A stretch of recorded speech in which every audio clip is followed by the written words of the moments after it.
my fellow TikTokers and my fellow YouTubers.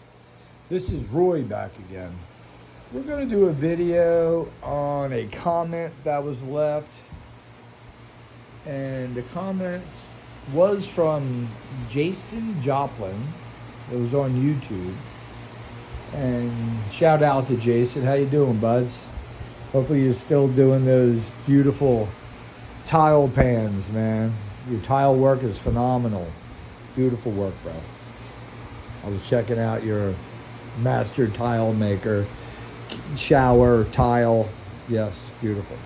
So this video, he had mentioned, get a round steel magnetic ball and it should have an impact. Well, I didn't have the chance to set up my odometer so I can see the speed, but I can definitely hear differences. So let's put it for a test here. So here's my ball. Let's go ahead and connect. Let's go ahead and connect the wire to the battery. And we're going to stick the steel ball on the end of that. All right, should see a light. That's not good. No light. No good. No light, no good, huh? Why is the light not on? Why is this thing taking off with no light? That means it's working, but I don't want to kill it. So let me look real quick. Why is this light not working? Connected. Connected right there to the edge of the diode. And that's your collector, that's your 2N3055 transistor. That's your base and that's your emitter. And this light, the battery plus. There we go, so the light's plugged, you see that? Alright, so what we're gonna do is swap that light for this light. That blue one, huh? Interesting. Let's get to this experiment. Sorry, guys.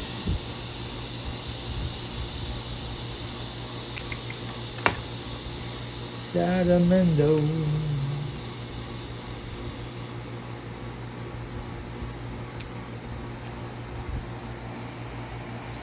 Yep.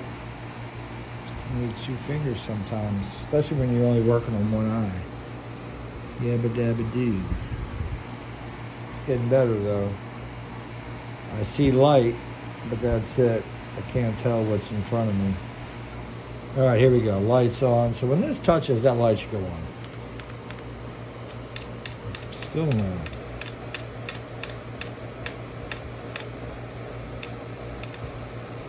Nope, that's wrong.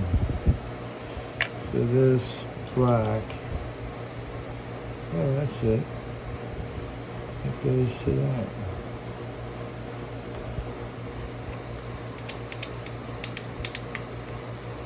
Something's going on. But if it's going to let the wheel turn without the light going on, we'll go ahead. So now you can see the wheels turning. I got this big, gigantic, magnetic neodymium ball. I got south, S for south, N for north. All the poles here are facing outward or north. I have this coil designed to have north facing that way when the positive of the battery goes to the start of the thick wire on the drive wire on the primary. So that's how that all works. And here we're going to see if we can increase the speed of this wheel by putting this neodymium magnet in there. Thank God this ball is a little bigger than that hole. So this is going to hover. From out here, it's already vibrating in my hand. It's like that frequency is in my hand shaking. So let's go ahead. We're going to go ahead and put the north in. And the north end Well, and I'll hold it there because it wants to push it away. And let's see what happens here.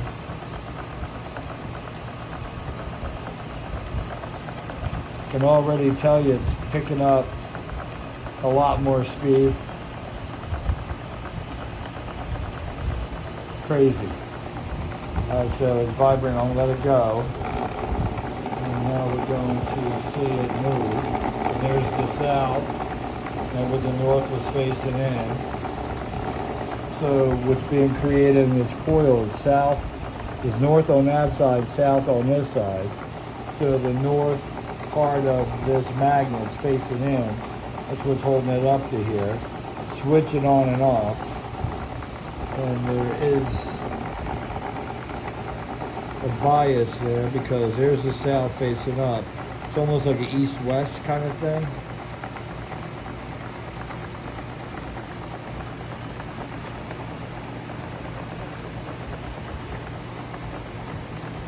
It's almost turning itself sideways. Check it out. Let's see what happens if I put the south straight in this time. All right, it's struggling. It's going to turn real quick. Watch. See it? It turned away.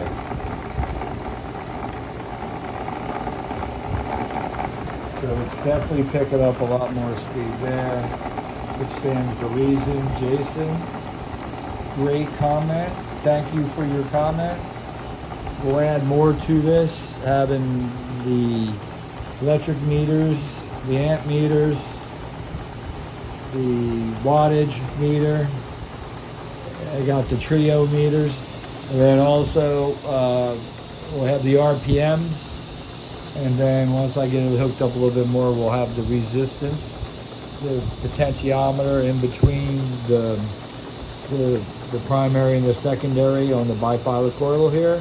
So we'll be able to adjust the magnitude on each one of these wires, and we'll show the differences of where it shows up. All right, cool guys. You guys take it easy. Hopefully, if you're in the path of that hurricane, hopefully you survived it. Hopefully your family's safe. And unbelievable, this energy. Take care.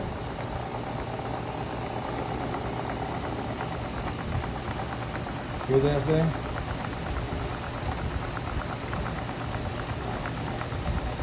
Doesn't want to pull off. So basically we created a dipole here. Now if I were to take this coil here, which is another bifilar coil, which I've never done before, and put it up there, then put this magnet over here,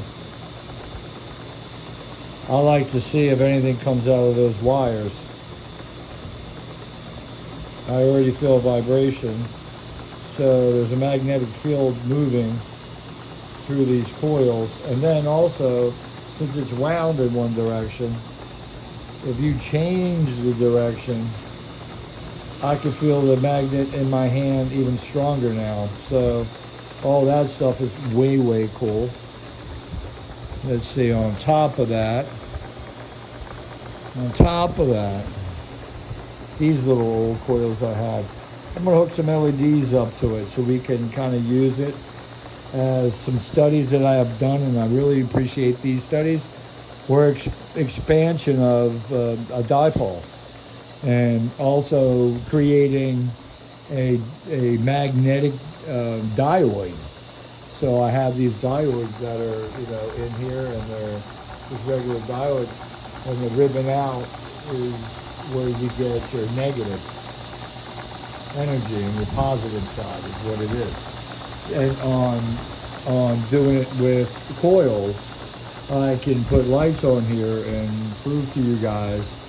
I have another coil like this out here. Great experiment. And the dipole stretches out, because on this coil out here, just say if this was the same wrappings as that one, we'll use pancake coils too. That's what I'll wind up using. Here they are right here. I have a couple of these pancake coils that I made. And what we'll do is, it has a bifilar on it too, and one of it's used to pick up energy and it'll let me know how far away I can go for how light the light lights up, and then where the light goes off, and they're little LEDs. But that was a long time ago. So now I've taught myself that if I put germane diodes in between the LED, just like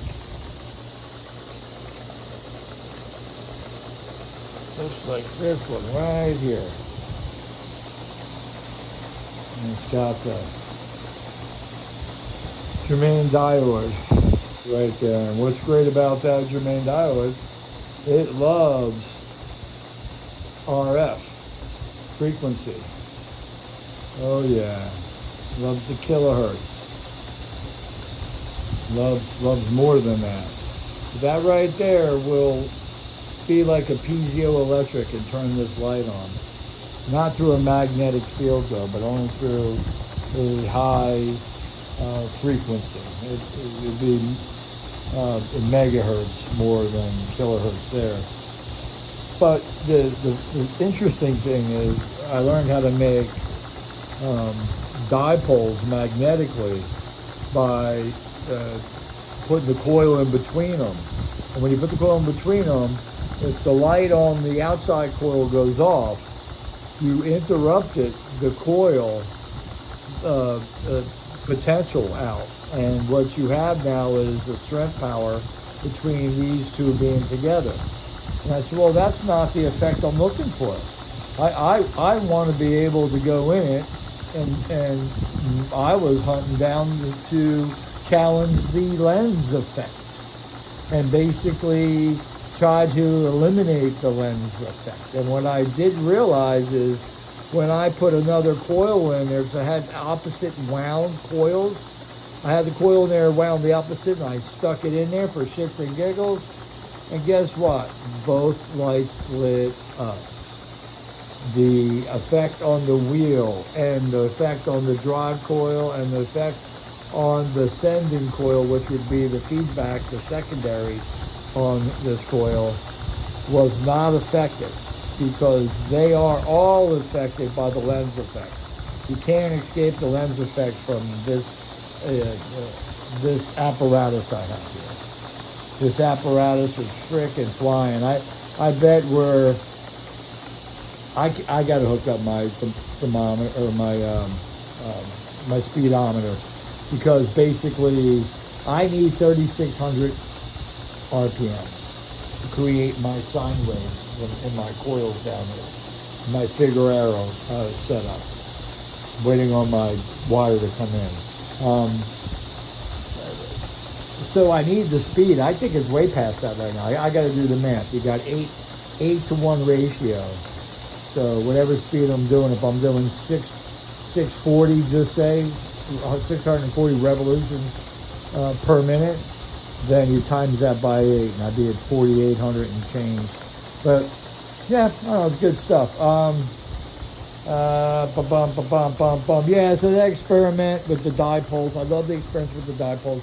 I like to share my experiences with that and the different takes on it. And Jason, thank you for leaving your comment. Let's unplug this. Thank you for leaving that comment. Guys, leave your comment. Maybe I'll do a video on what you're laying out there. Jason on this. We'll do a repeat video on this, and we'll have the numbers to prove what the effects are by using this. And we'll build some apparatus where this slides in, and I can maybe get closer. But this is, they're 52s, and this is one below the 52. So I did plan on doing something with this. We'll talk about it later, but it was involved the Tesla coil array, where you put the ball in there and it spins. And just stay tuned, guys. Leave your comments. Peace out.